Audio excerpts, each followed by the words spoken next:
The White Hand Gang, those Brooklyn hoodlums that terrorized the docks of what was called Irishtown at the turn of the last century, mainly the area between the Brooklyn and Manhattan bridges, hold a special place for those interested in the gangsters of old. Perhaps it's the name of the two chief guys associated with the gang, Wild Bill Lovett and Peg Leg Lonergan, that draw our interest. They sound like pirates. And that's pretty much how they lived. Plundering the waterfront and blowing their ill-gotten gains on booze and having a good time. God help anyone who said the wrong thing or looked at them crooked. Maybe their appeal is the urge to root for the underdog. It's unfair to compare them to the major gangs of their time. They didn't have a stranglehold on entire industries like Little Augie Oregon and then Lepke Buckleter. They weren't prosperous beer barons or racketeers like Dutch Schultz or Oni Madden. They lacked the organization and business-like model of mafia families. Materially speaking, they never really hit the big time. They didn't stay in expensive hotel suites or wear finely tailored suits or drive fancy cars. Didn't own nightclubs. No, they stayed in the old neighborhood, got drunk and killed each other.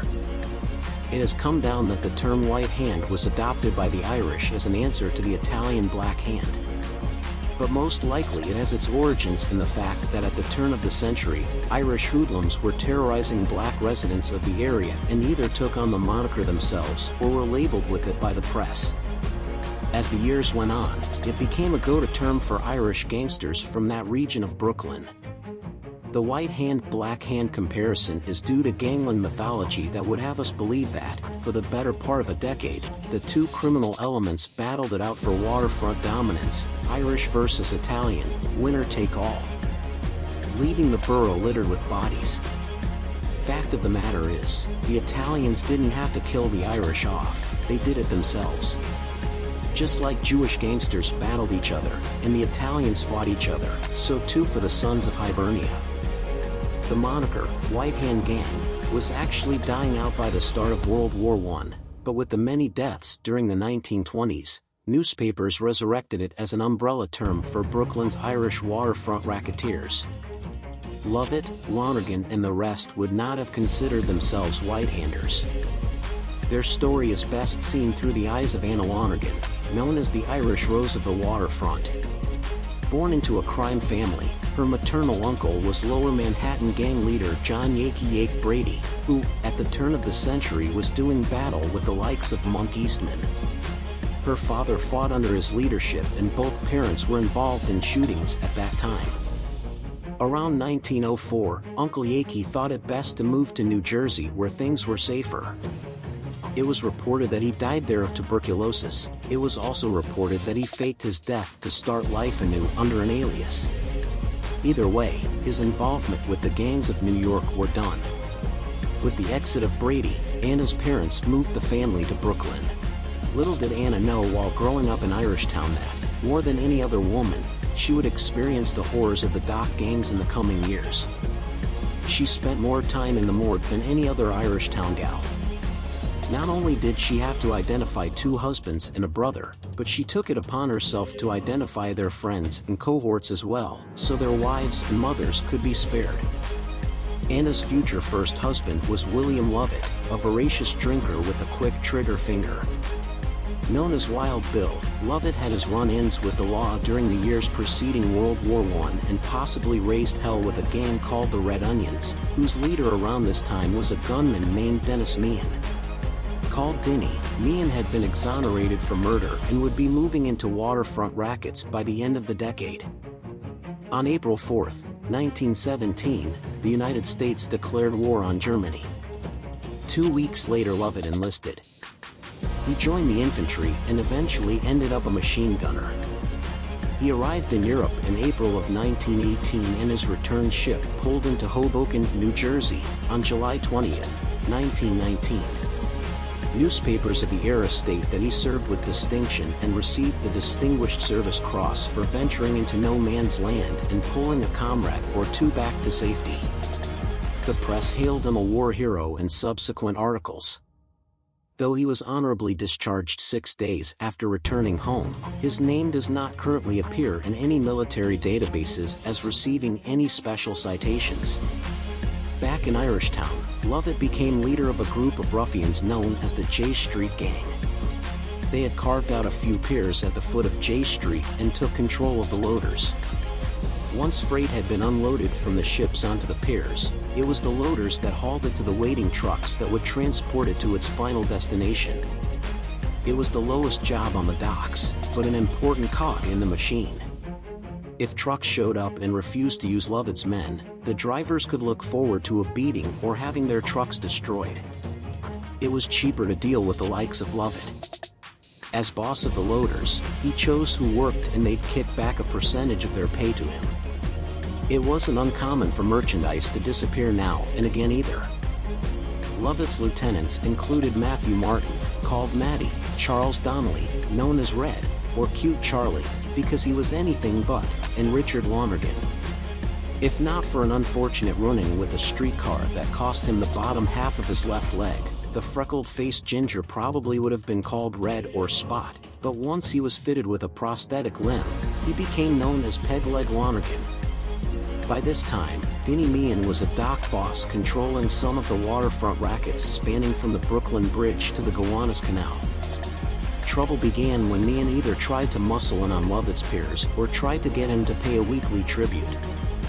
One report had it that Lovett received word that Meehan was gunning for him and decided to strike first. It is not known with any certitude what Meehan did or didn't do.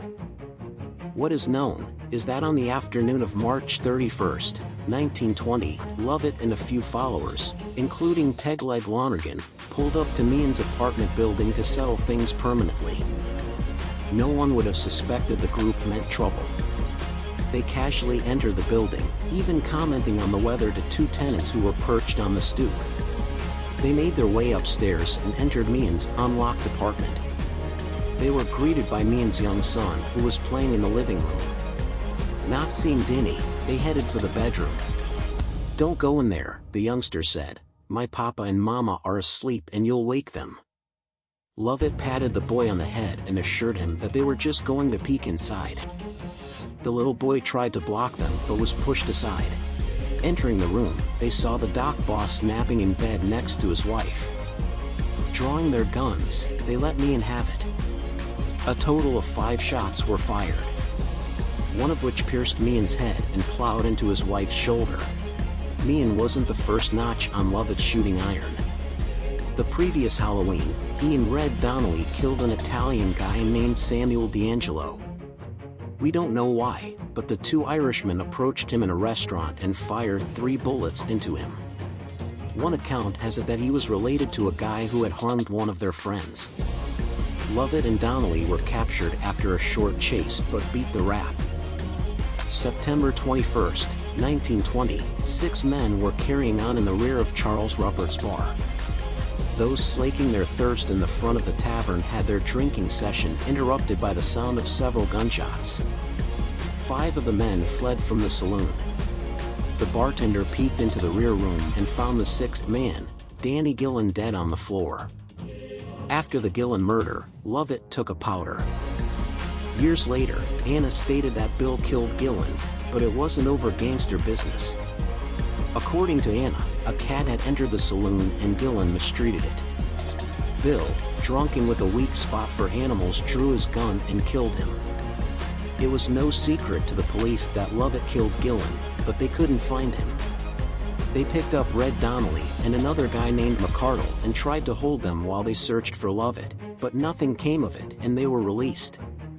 It is believed that Lovett hid out in Chicago until things blew over.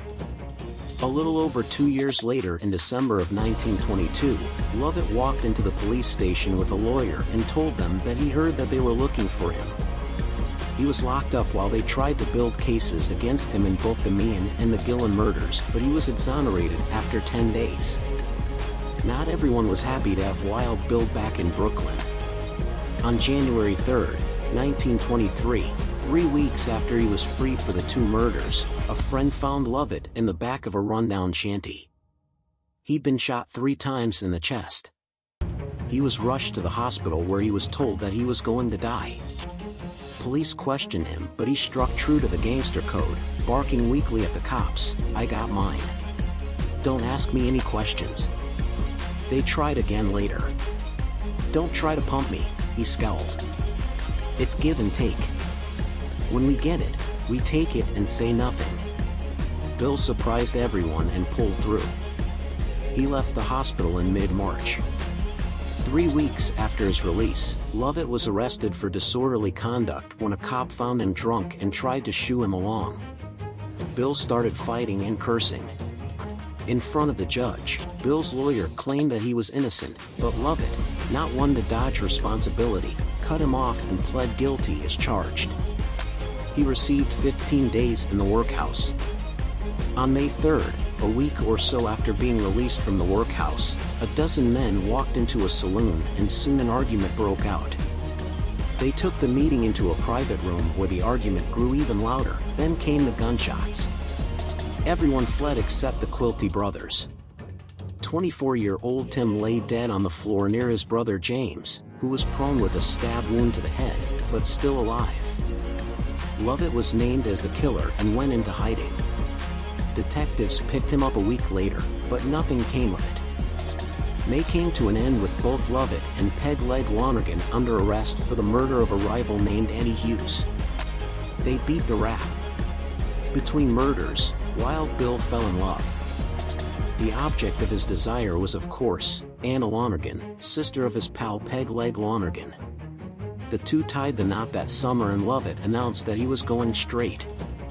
If that weren't enough, he also promised Anna that he would stop drinking. Attempting to make a life for themselves away from the dangers of Irishtown, the couple moved to the quaint village of Ridgefield Park, New Jersey. For a few months it appeared that Lovett was going to keep his promises. On October 30th, Bill had a job interview at a silk factory. He asked Anna to go with him, but she declined. Bill said goodbye and walked out the door. It was the last time she saw him alive. One can only guess what it must have been like for a murderer and waterfront racketeer to prepare for a job interview. Bill probably saw the hilarity in it as well. That's why he didn't show up. Instead of trying to talk himself into a 40-hour work week, he headed back to Irishtown to tie one on. Most likely, that's why he asked Anna to go with him. He knew he wouldn't make it to the silk factory on his own accord. Back in Brooklyn, Bill spent all that day and night drinking in his old haunts. When he didn't make it home, Anna started placing calls to Brooklyn. She located him the following morning at the same saloon where Tim Quilty had been killed the previous spring. Over the phone, Bill informed Anna that he was incredibly drunk and asked her to come and get him.